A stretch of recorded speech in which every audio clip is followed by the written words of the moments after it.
If they didn't know any better, at first glance one might mistake these mild-mannered creatures for your everyday average sheep.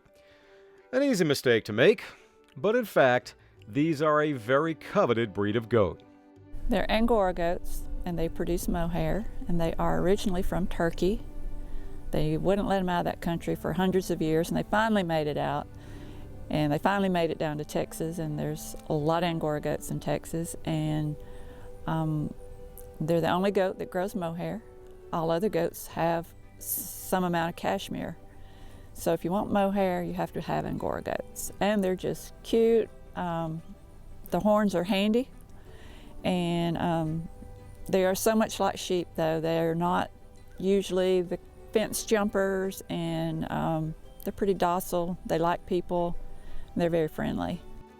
Tina Evans owns and operates Dry Creek Naturals in Taylorsville, one of only a handful of farms in Georgia that raise Angora goats. You heard her mention mohair.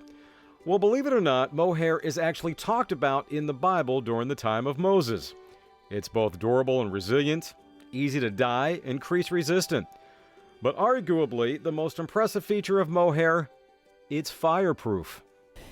The advantage of my mohair is I got into the natural colored goats early on. My white goats started producing colored mohair, and I didn't want to dye fibers. I just wanted to be naturally colored.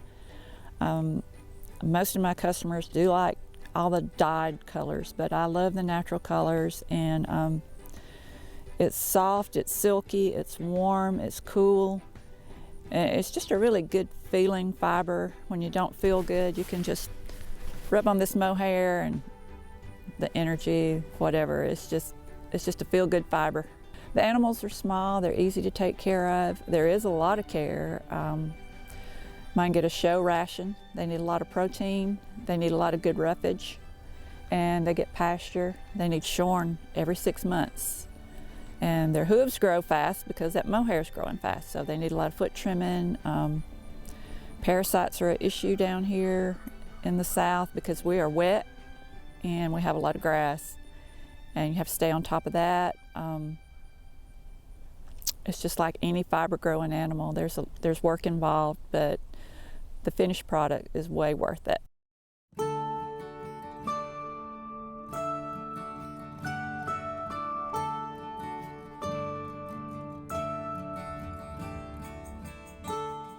As anyone who raises fiber animals will tell you, keeping predators away from their livelihood is a constant battle.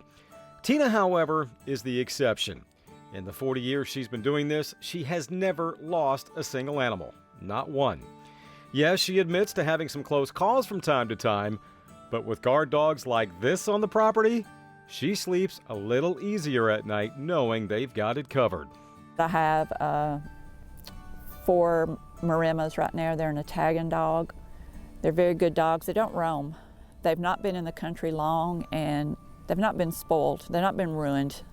They're not as big of pets as Pyrenees and some of the other dogs, and they love their animals, and they love staying with them, and they won't leave this property. Mohair is it's only mohair. It's no other way to get it. And a lot of wool looks like mohair. It's curly, but it does not feel. Mohair has the handle of silk. It also has a lot of luster, and there's no other fiber like it.